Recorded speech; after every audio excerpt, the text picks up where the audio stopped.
Our topic today is going to be about the muscles around the knee. I know this was an area where a lot of us struggled in our last chapter, but I think this is going to be a little bit easier because we're really only dealing with two main groups, okay?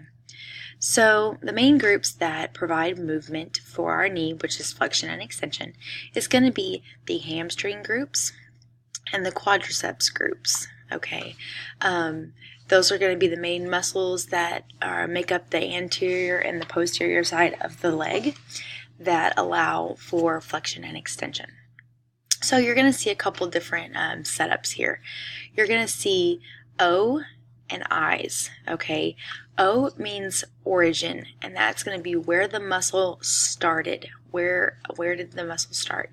And insertion is where it ends. Okay, so origin where it started, insertion is where it ends.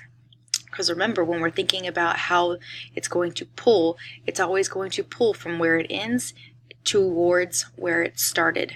Okay, and maybe that'll help kind of make it easier for you to think about what movement is occurring. So our first group is on the anterior side, and it's the quadriceps muscles. Okay, the quadriceps muscle group is made up of 4 different muscles. Okay, quad meaning 4. 3 of those all start with the word vastus. Okay, we have vastus medialis. Medialis, that sounds like medial. Okay, which is located over here on the medial leg. Vastus lateralis, which is like lateral, and it's located on the lateral side of the leg. Vastus intermedius, which you've already learned is the in-between one, which is actually underneath this muscle right here, okay? But it's in between the vastus medialis and the vastus lateralis. And then our largest muscle in the quadricep group is the rectus femoris, okay? Femoris sounds like femur, okay? Right here in the middle, on the very, very top, is that rectus femoris muscle, okay? And these quadricep muscles, they start or originate on our pelvis, okay? And I know we haven't talked about the pelvis yet. We'll be getting to that in our next chapter, but that's what this picture right here is showing, okay? This is our femur, okay, the head of our femur, and that's what makes our ball and socket joint that allows us to do all those kinds of motion. And this part right here is our actual hip and pelvis, okay? So the quadriceps originate on the anterior inferior iliac spine. Well, that's a lot of words. Anterior, you already know, means the front, okay, so the front of the hip. Inferior means it's a little bit below, okay?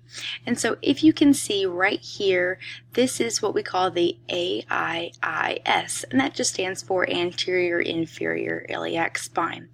And there's a little spot on the pelvis where it sticks out, all right? And that's just where those muscles attach. So starting right here, which is showing you right here, is where the quadriceps muscle groups start. Okay. The quadricep muscles insert on the tibial tuberosity through that patellar tendon.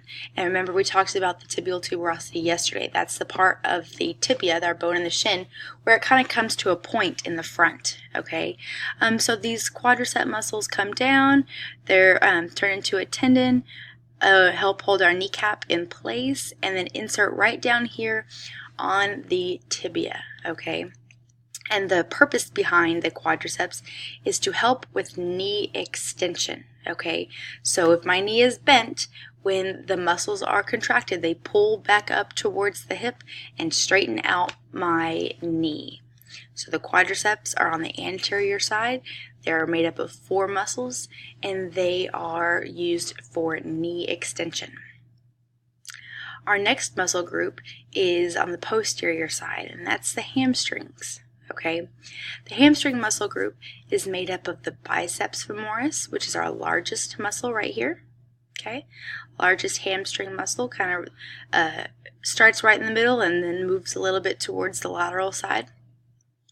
Then we have the semimembranosus, all right, which is running in the middle towards the medial side.